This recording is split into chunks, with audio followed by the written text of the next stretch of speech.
Hello and welcome to Round Robin. I'm your host, Robin McCormick with the City of Hampton. And today we are going to talk about a new super neighborhood organization around the Greater Aberdeen area. My guests are Michael Harper and Shelton Tucker. Welcome. Well, thank you. Thank you for having us. So tell me first of all, what neighborhoods does the Greater Aberdeen, I forget the CC. The Greater Aberdeen Community Coalition. Community Coalition. It serves the District 10 of Aberdeen. Okay, nobody knows our district numbers. I'll be happy to explain it. The best way that I try to describe it is that the district runs from City Line Drive, most parts of everything on this side of Pembroke, and this. When I say this side, I mean not the width side. Not the width side, and this side of Mercury to Sonic to 64. Okay. That's District 10. So what does that area have in common? Well, besides the demographics of the people, I grew up there, so all my life we really considered the whole area, the whole general area, just part of Aberdeen. So now the Aberdeen people have a very clear definition of Aberdeen, partly because of its historic nature and all that. So there's individual neighborhood associations in these places. Why did you decide to create this umbrella group? Because we came in contact with a lot of people from around the district that had concerns, and they didn't know who to voice them to. Like I told you, me being the commissioner for that district. And that's important. We didn't say that officially on air. Right. I think we were talking beforehand. So the neighborhood, I'm just going to back up for a second. Neighborhood Commission, city is divided into 10 regions, and you're the commissioner for Region 10, and that is the definition of your borders then. Right. And that's called the Greater Aberdeen District 10.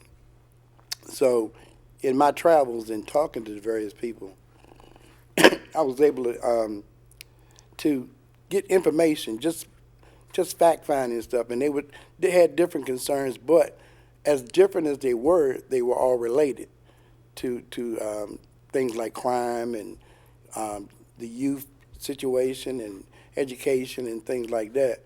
So as we met, Shelton came to me really early on and had a concern about the neighborhood watch program.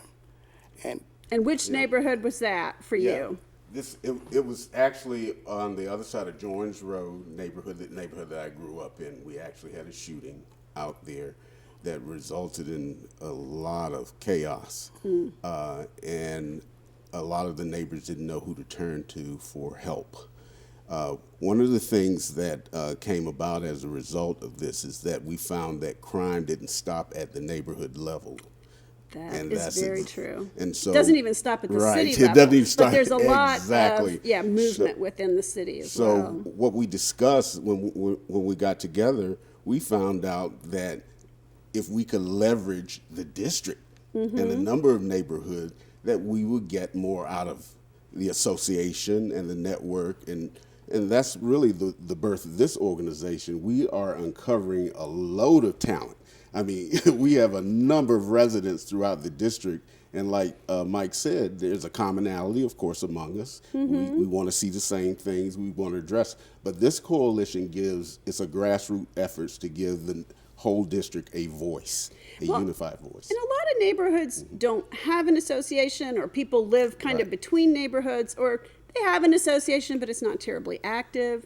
So it's more focused too. I mean, a neighborhood association has input on, streets and beautification. They do yard sales and beautification, and you are really focused on. We were beyond policing. We realized that our concerns were beyond policing, and as you mentioned, there were beautification, just a load of issues. Even with the organizations that were existing, we consider them stakeholders within the district. And another thing, besides from being focused on a particular neighborhood, we have people on we have a board now. We have people on our board that representative of every neighborhood not every neighbor, but a wide swath of the whole area. So we took into consideration that they have concerns, not just Neighborhood Watch, but bringing those neighborhoods together, we could have a better hands-on on how we dealt with the crime that was happening. We not only deal with that, we deal with, like I said, the youth education. Well, and youth, and the police chief will tell you this, crime, you don't solve crime at the end after it happens. Right. You work on prevention measures, and much of our gun violence, unfortunately, is concentrated on, juveniles and young adults, and usually males, but not exclusively. And so working on positive activities helps people from going down that path, or gives them, potentially a job or something that they need in order to make their lives meaningful and productive. And that's exactly why we're having the 25th of this month, the Hatch Youth Fest. Go ahead. I'm going to say Hatch Youth. They're not chickens. What does Hatch mean? Hatch stands for Hands Across the City of Hampton. Okay. It's our effort to not only reach across to other neighborhoods, other communities, other districts, and bring everybody together. It's a youth fest because it's all youth vendors, all youth entrepreneurs, all youth entertainment. And like you said, it's very important that we start at the roots of where any problem could exist or start. Right. And I think it starts with our kids and our homes. Mm-hmm. And it's important for us to raise our kids in a way that, like we were raised. Yeah. Well, and I'm just going to guess, because I know I was raised not just by my parents, Right. but my neighbors would call them in a heartbeat and tell them if I was doing something. That's right. Or they'd call us, okay, everybody go home now. It was a group thing, especially in the summers. We were outside the whole time, and everybody kept eyes on everybody else. I mean, there were at least 3 other ladies I called mom, know? Absolutely. That's right. Yeah, one of the things that what we're trying to leverage here is our youth, but we're also intergenerational. We're looking at our seniors. We're looking at everything. So the Hatch program is like a think tank, for this organization, where people could come with ideas and what we do is work along with them, like we're working along with Dean Ball Sports. Dean Ball Sports is a stakeholder within the district. Yeah, absolutely. If you look at our district, we have historic assets in our district. Mm-hmm. And we want to be able to leverage and beautify those as well and work along with organizations, as you know, that have been in existence. So we're not there to compete. We're there to help and assist and leverage the total district. And we're also partnering with Hampton Parks and Recreation Leisure Services on Hatch. They've been a tremendous help for us. They've given us guidance on various things and allowed us to expand what we're trying to do. And like Sheldon was saying, we're not trying to be over any other organization. We want to bring everybody together, be inclusive, and get everybody in on one goal is just to better our communities in any way possible. We even got a garden plan for our area, a district garden, not a neighborhood garden, not a community garden, but a garden for the whole district. That's great. So, yeah, we have one of the things that, although we have a leadership organization within there, this is really representing the residents of the district. It amplifies the voices because Collectively. you're representing more people than any one neighborhood would be. Yes. it's better polling. You get a wider understanding of what's going on. It's not just one neighborhood, because something could happen in this neighborhood and not happen in his neighborhood. Mm-hmm. So if we sit down collectively and talk about what's going on in the individual neighborhoods, pick those things out that correlate, and we can work on that, and come up with a solution that fits everybody and is safe for everybody. So have you gone through the paperwork where you're an official nonprofit yet? Or is this just, you're not taking in money, you're just doing stuff volunteers? We're giving away money, really. Right. Currently, we are in a process of getting our RNO, which is a recognized neighborhood organization. Oh, okay. And the neighborhood development department is working on that, and they're doing a good job. They're helping us. We've had some conversations. It's been very interesting because this is the first time this has ever been done. Yeah, I can't think of Excuse me. anything Yes. that, I mean, maybe two neighborhood come together to act on an issue or before council or a planning commission or something, but not in this sort of sustained, big picture kind of a thing. This is interesting because over the course of the pandemic, everyone really had to think and regroup and look at what the new normal is right now. Yeah. Okay. We have a lot of gaps that we have to cover, particularly with our youth in terms of education, because just think about it. We have a youth that have never attended classes or just starting. So what we want, what this is going to require is that not only the teacher and the schools take action, but the community is going to have to help take action, because this has an impact on us, ultimately, how our children are educated and what opportunities are out there for them. So the neat thing about GAC, I mean, that we call it Greater GAC, and I Aberdeen. know Greater Aberdeen Community Coalition, is that what we want to be able to do is be a resource to our community and bring what the city has to offer in terms of courses, curriculum, and now we have an opportunity for them to present to our district, some of the resources that some of our community members could participate in. And we're giving the community a platform or a vehicle whereby they can receive this information and find out what the resources are. Because a lot of times we hear people in the community say, well, the city's not doing this, the city's not doing that. They are. There is a lot of resources that are available. We just don't know about them.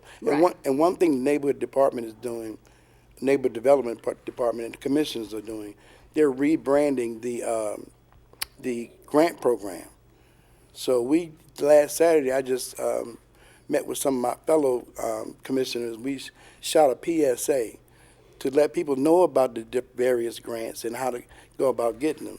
So this group also will help in providing that information for different organizations in our district. So it works out all the way around. Yeah, that's a great idea. Like, I know I'm a member of a couple neighborhood groups on Facebook that aren't my neighborhood, so that I can post city information or, remind them the trash pickup day has changed or whatever. But you as a commissioner especially could have access to all that, whether you blast an email and ask the other people to do it or you get involved and do it yourself. That's wonderful. I have a Facebook page. It's called the Greater Aberdeen District and the number 10 Facebook page. And I welcome anybody that grew up in Aberdeen or had any kind of affiliation with Aberdeen, or anybody just interested in knowing. I got a guy joined yesterday. He lives in Texas. He grew up in Aberdeen, but he said this is a good way for me to find out what's happening. Yeah, people like to keep up. Yeah. One of the neat things that's going on for this Youth Fest event that was birthed out of the Hatch program is that we're doing a public dedication of the park, which was renamed for Mike's brother, Linwood Butch Harper. And this is such a beautiful thing because Butch was all about the kids. They loved him. He loved them. And his common theme was help us help the kids. And what park is this? It was the Aberdeen Park. Next it to at the Aberdeen school? Elementary It's School. behind the school, yeah. Right behind the school. And that's what we would like to put our garden at. Yes. Because it's centrally located for the district, not just for the neighborhood, but for the district. Yeah. And it would allow so many opportunities for the disabled, for the youth, for the youth. What do you call the seniors? You call them generational groups like us, and it just works out all the way around because it brings the community back to doing something together. And we need to get back to And that. it brings it back to the culture. Just think, like the community, Aberdeen Aberdeen Gardens, Gardens is in the name, Yeah. because it was a very important part of the culture. All of It was those part of- houses had gardens. Yeah. They had chicken Chicken coops. coops. You know, they That's did right. a It was lot part of of the raising their own subsistence farming food. act. Yeah. Yes. The house I live in right now had enough land behind it so we could have a garden and chickens. And Yeah. we've been there over 60 years. So we see this as a Wow. learning experience, a learning garden as well, a way to engage,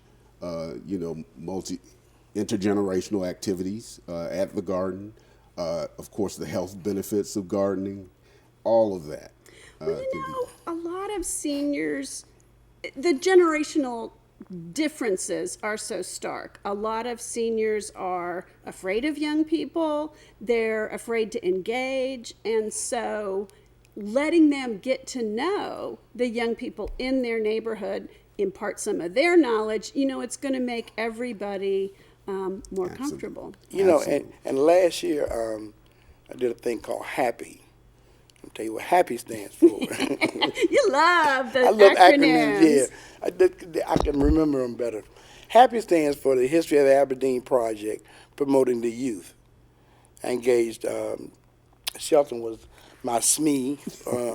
I engaged Aberdeen Elementary, Lindsay Middle School, Bethel School we graduated from, and Hampton High, because those schools served District 10. And each one of those kids, each one of those schools took a project on the history of Aberdeen. And we got those, the best time I had, well, I had a good time with all of them, but the best time we had was with the kids at Lindsay. We took them on field trips to Fort Monroe, St. John's Church. We did Zoom calls with them, and it was so inspiring to see those kids really engaged and stuff like that. They were very interested in the history. And, common knowledge is that if people learn about their neighborhood, they respect it. That's Yeah, right. exactly. And- And if they know the people in their neighborhood, Yeah. they're gonna look out for them, Yeah. or they're gonna be less likely to do things, vandalize or litter, even, throwing stuff. Exactly. And another thing, this Happy and Hatch, if these kids interact with each other at an early age, as they grow up, they'll be less prone to fight each other and shoot each other and Right, crazy stuff like that, right. They because create they'll know connections. they'll create relationships and connections. That's right. And that's what we've been about, as you know. You Yeah. dealt with us for Yes, when we yes. did the mega reunion. For the Bethel, it's right. all about getting the People citizens together. here together Mm-hmm. and getting the best out of us. Getting us to And communicate. trying to give them maybe the experience that we had Yeah. with a tight-knit neighborhood, trying to work the whole neighborhood in general. And that's what we're missing. We're really missing. I hate to be nostalgic and keep referring back to the past, but it wasn't that bad when we were growing up. We had our issues, but we dealt with them, like we said in the last reunion. We dealt with them together. We worked them out. We found solutions. We didn't fight. I don't remember too many not people getting shot and killed, but we came together and with a like mindset and worked on it. And that's what we're trying to get the kids to understand now. What? That conflict resolution doesn't have to end in a gunshot. Right, So- right. And I do want to just make sure I clarify that violence among young people, gun violence, not unique to your neighborhood, Right, not unique to the right, city of Hampton. right. This is a national trend that has just changed, probably Right. partly because people lost those connections. I don't know why else, but And what we're trying to do is bring out some of the components that we remember that kept us away from stuff like that. This is not a one-stop shop cure-all, but it's a start. Right. And if each district, each community, each person do a little bit, the culmination of everybody's efforts can be, big, very large. So. Okay, so if people, we have to wrap up, but if Okay. people want to know more either about the event in June or about your organization in general, did I hear you say you have a website? Yes. Yeah. We have a website, www.go GACC, which is GOGACC.org. Okay. Again, that's GOGAC, GOGACC.org. All right. And we got a Facebook page, the Greater Aberdeen District 10, the number 10, on Facebook. All right. Well, thank you both very much for coming by. Thank you for having Thank us you for again. having I feel like I'm back home again. I know. You've been here before for different reasons. Definitely, yeah, I love it. And thank you for watching. I hope you live in the Greater Aberdeen area. You will check this out and get involved. And even if you don't, you can probably stop by their June 25th event. Thanks for watching.